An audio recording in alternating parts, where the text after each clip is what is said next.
Hi readers, welcome back to my channel, Books, Ink, and Paper. I'm Lori, and today I am excited to talk to you about my holiday gift giving guide that I recently received from one of the independent booksellers in my state.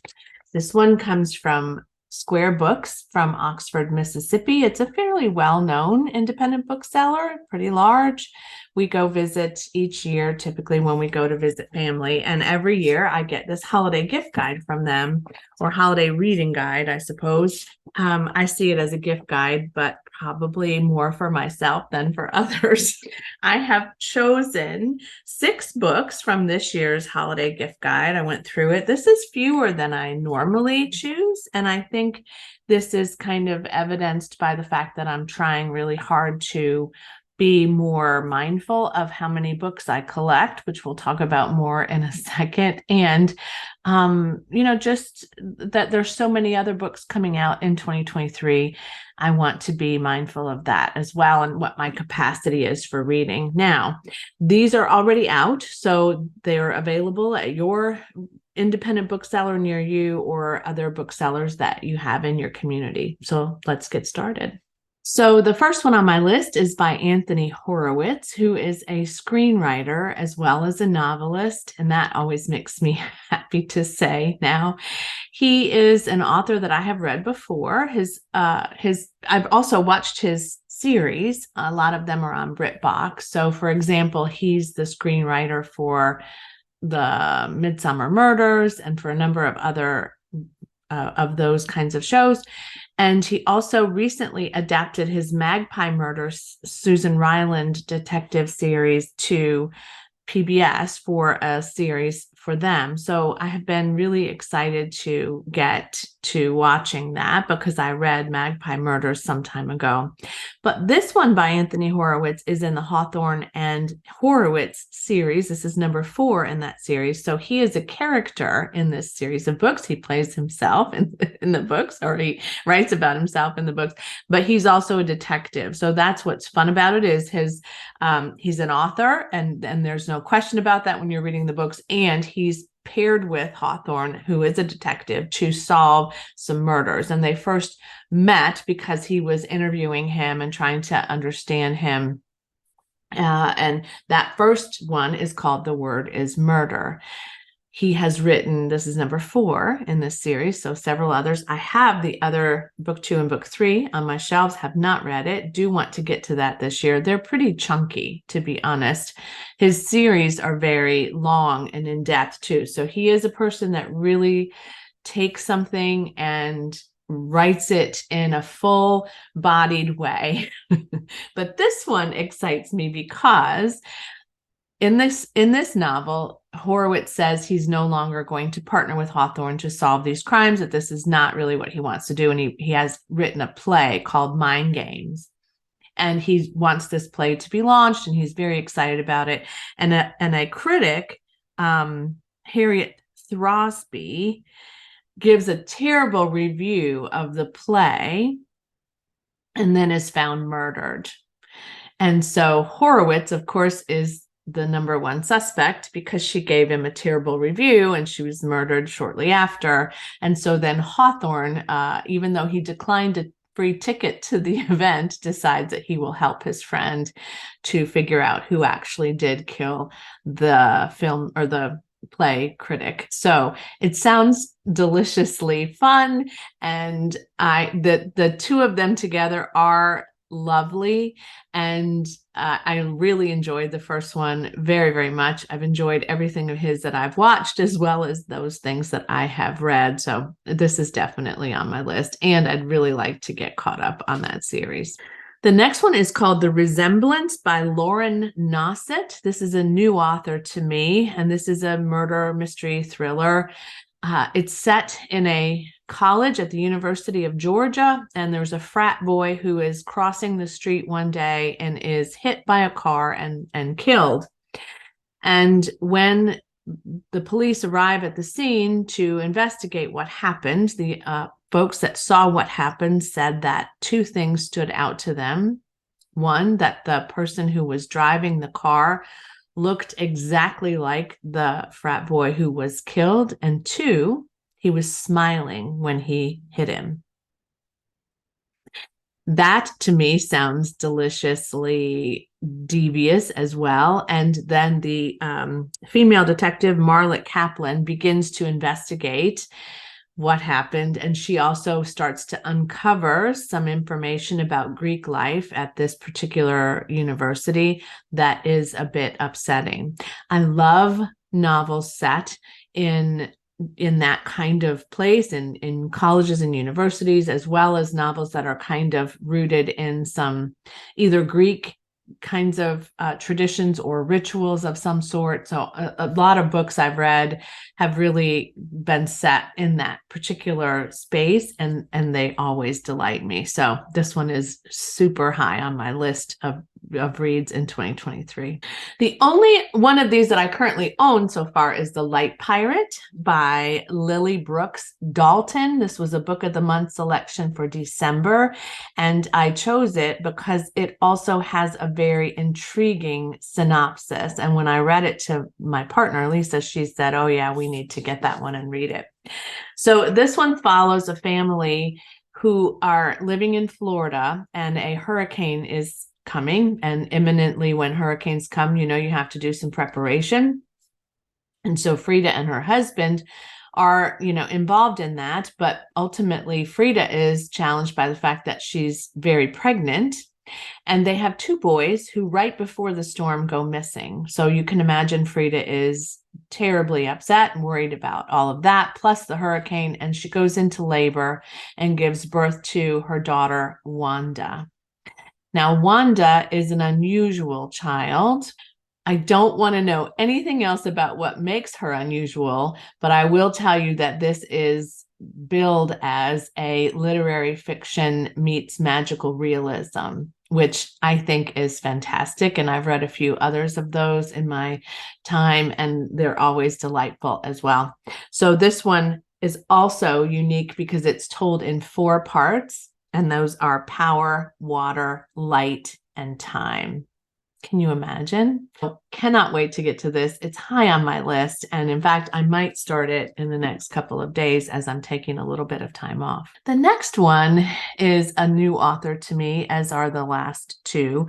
And that is called Portable Magic by Emma Smith. It's published by Knopf. And this is nonfiction, and it is a book about books. Anything better than that? Maybe not. So her approach to this is that books are physical objects, physical form. They're things that we collect. There's a history to that. There's a history of what books were made out of. I'm sensing that she's really going to go into some detail about collecting books as well. One of the quotes I wrote down was, "Their bookhood that lends them their distinctive and sometimes dangerous magic." I have a long history of family members who have collected books. Well, I mean, it could be longer than I even realized, but all of my immediate family and my mom and dad, who are no longer with us, were collectors of books. And we've all been that way for a long, long time. And even if we lost a few along the way for some reason or another, like a natural disaster, like a hurricane, we have collected them again and again and again. I think what is interesting to me about reading this now is that I have been very mindful recently of a couple of things. One, what makes me choose to purchase a book versus get it from the library or Scribd or somewhere else. 2, I'm reading less books in physical form. So I've cut down on collecting them, and I've looked at what's most meaningful to me when I purchase a book.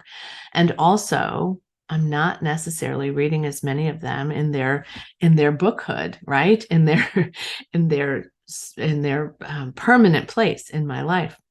So what makes me choose audio and ebook more frequently? My lifestyle, my current lifestyle, and my connection and access to electronic devices, which isn't always the best way to be. And it certainly isn't always the most peaceful way to read.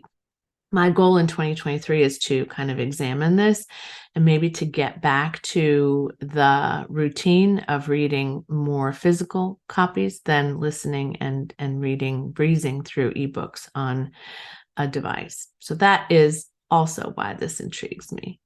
The next one is also nonfiction. It's by Kenneth C. Davis, and the title is Great Short Books, A Year of Reading Briefly. And Kenneth talks about 50 short books in this particular book. I don't know how long or short it is. I guess I should look. Let me look at that because that's intriguing to me. Okay, a book about short books is 448 pages. There's definitely an irony in that. But what I like about this is he does give you a lot of information about, his time reading short books, and even talks about a baker's dozen at one point where you could read 12 books in 1 week. Short books are great, especially if you're at the end of the year and you're really trying to hit a Goodreads goal that you're a little bit far from. They're also great because they're like an appetizer to a fuller meal, right? So you can certainly read a couple of them if you're in a slump, and then that maybe gets you to want to read something that's a bit bigger. But I am really excited to take a look at this and to see which 50 short books he picked. Note to all of you, these are spoiler free according to the description, so you shouldn't worry about him, giving you information about something that is going to affect your ability to enjoy one of these short reads. And then my last choice is Indivisible, Daniel Webster and the Birth of American Nationalism by Joel Richard Paul. 3 first names. Joel Richard Paul. That's his name. This one is also a chunker. It's 528 pages. And as I think about reading this, I think about The Team of Rivals by Doris Kearns Goodwin that is still sitting on my shelf, unread. But I do love Lincoln. I'm fascinated with this period of history, and I'm fascinated with Daniel Webster. He was a statesman. He was an attorney. He spoke, he wrote, he was adamantly against slavery and against the political views of people like Jefferson Davis and Andrew Jackson at the time. He also really felt like America was at a space where they were very divided, even aside from the issues of slavery. At that time, people didn't call themselves Americans. They called themselves New Yorkers or Pennsylvanians or Virginians. So they were very loyal to their state, but not particularly loyal to the nation as a whole.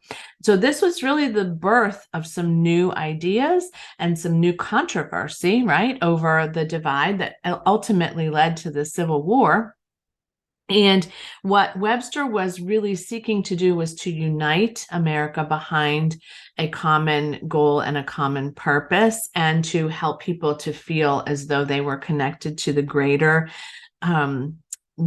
way of America and the way of governing versus their individual states and their individual rights to choose as states. This has, of course, a thread that really is kind of applicable to the times that we're living in now. Not unusual that we are seeing a bit of a divide around a number of critical issues that Americans disagree on, and we're seeing a big divide within political party systems.